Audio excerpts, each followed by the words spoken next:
Selamat siang Bu Loren dan teman-teman yang saya kasihi. Pada kesempatan kali ini, kami dari Kerajaan Majapahit akan mempresentasikan hasil kerja kelompok kami. Dalam kelompok kami ada saya sendiri, William Nelson. Saya Mikael. Saya Florencia. Saya Maria Giselin. Kita akan lanjutkan ke materi pertama, yaitu sejarah. Sejarah Kerajaan Majapahit. Kerajaan Majapahit bermula dari permohonan Raden Jayawijaya pada tahun 1943 kepada Jayakartuang untuk membuka hutan di daerah Tarik. Jayakartuang merupakan raja kerajaan Gelang-Gelang. Ia juga sosok yang berpengaruh terhadap keruntuhan kerajaan Singgasari. Kartanegara, pemimpin Singgasari, juga merupakan mertua Raden Jayawijaya. Gugur akibat serbuan tentara Gelang-Gelang yang dikirim Jayakartuang dan istana Singgasari pun diduduki. Hal tersebut membuat Raden Wijaya bersama istrinya dan sejumlah pasukan yang tersisa meninggalkan Singgasari untuk menuju Madura. Mereka hendak menemui Adipta Wiraraja. Wiraraja menyarankan Raden Wijaya untuk menyerahkan diri kepada Jayakartuang, dan Wiraja juga mengusulkan Raden Wijaya untuk membuka hutan di daerah Tarik. Dan Raden Wijaya menuruti perkataannya. Saat mengabdi kepada Jayakartuang, Raden Wijaya mengusulkan untuk membuka hutan Tarik sebagai tempat berburu Raja Jayakartuang. Hutan itu pun diubah menjadi hunian dan tempat untuk membangun kekuatan.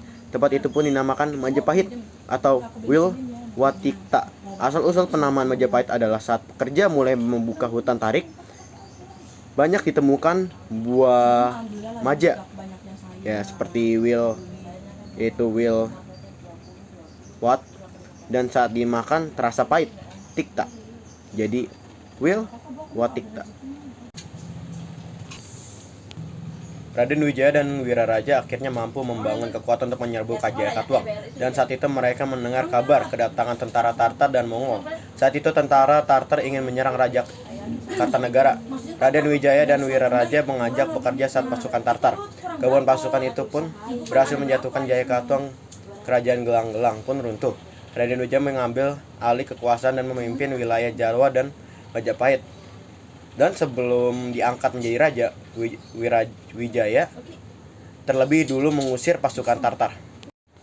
Lokasi kerajaan Majapahit tercatat di sejumlah catatan sejarah menjelaskan bahwa pusat kerajaan Majapahit terletak di Trowolon, Jawa Timur dan dianggap sebagai salah satu kerajaan terbesar di wilayah Asia Tenggara pada masa lalu.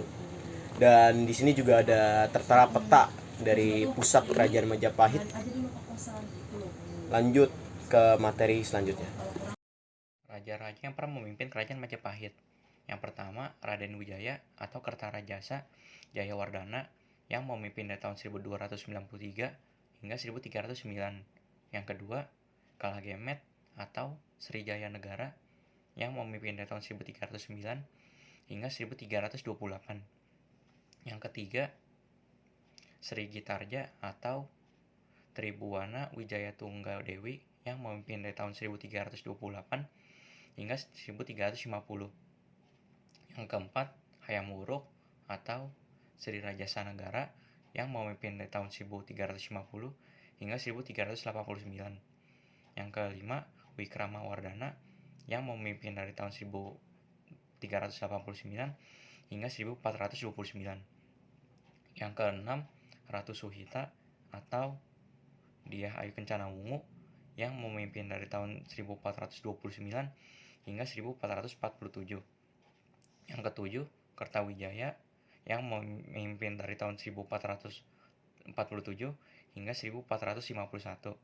Yang kedelapan, Raja Sawardana yang memimpin dari tahun 1451 hingga 1453. Yang kesembilan, Giri Sawardana yang memimpin dari tahun 1456 hingga 1466. Yang ke-10, Breh Pandan Calas yang memimpin dari tahun 1466 sampai 1468. Yang ke-11, Breh Kertabumi yang memimpin dari tahun 1468 hingga 1478. Yang ke-12, Girindra Wardana yang memimpin dari tahun 1478 hingga 1489. Yang terakhir, Patih Udara yang memimpin dari tahun 1489 hingga 1527. Majapahit berhasil mencapai puncak kejayaannya pada masa pemerintahan Raja Hayam Wuruk dan Mahapati Gajah Mada.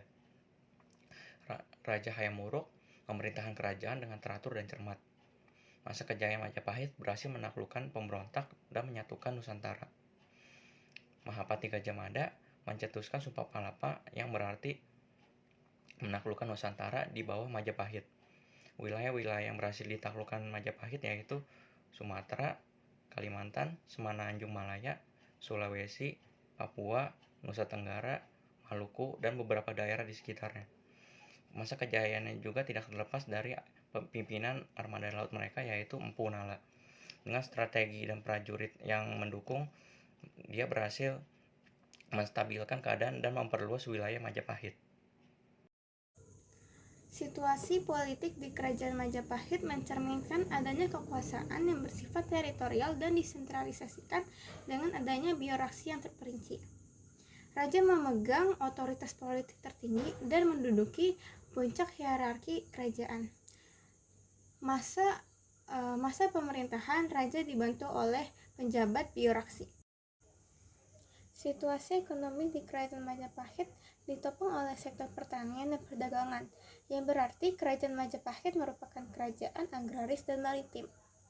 Dari hasil pertanian padi dan hasil pertanian lainnya merupakan tulang punggung ekonomi dari Kerajaan Majapahit. Selanjutnya adalah kehidupan sosial budaya Kerajaan Majapahit. Kerajaan Majapahit dikenal sebagai kerajaan yang kaya akan kehidupan sosial dan budayanya. Ada pula beberapa kebudayaan dan kesenian yang berkembang pesat pada zaman pemerintahan Kerajaan Majapahit.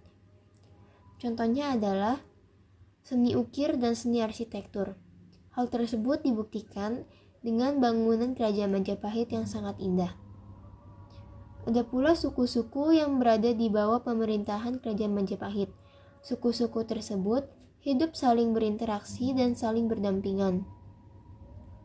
Kerajaan Majapahit dikenal sebagai kerajaan yang toleran akan agama dan kepercayaan. Selain itu, Kerajaan Majapahit juga dikenal sebagai pusat perdagangan dan pertukaran kebudayaan. Selanjutnya adalah faktor-faktor keruntuhan Kerajaan Majapahit. Yang pertama, faktor internal. Faktor internal meliputi yang pertama ada meninggalnya Raja Hayam Wuruk. Yang kedua, tidak ada raja secakap Hayam Wuruk yang memerintah Kerajaan Majapahit. Dan terjadi perebutan kekuasaan antara anak selir Hayam Wuruk dan menantunya, sehingga Kerajaan Majapahit menjadi terpecah. Ketiga, ada perang Paragreg. Dan yang keempat, ada bagian Kerajaan Majapahit memisahkan diri. Lalu faktor eksternalnya meliputi yang pertama, adanya serangan dari Raden Patih dan berkembangnya agama Islam di Jawa. Yang kedua, adanya pusat perdagangan di Malaka yang membuat perekonomian Kerajaan Majapahit terganggu. Selanjutnya adalah peninggalan Kerajaan Majapahit. Peninggalan Kerajaan Majapahit. Yang pertama, Candi Tikus. Candi ini ditemukan tahun 1914. Candi ini berlokasi di Desa Temon, Jawa Timur. Candi ini dibangun pada masa pemerintahan Raja Hayam Wuruk. Candi ini memiliki fungsi sebagai tempat mandi raja dan upacara-upacara tertentu.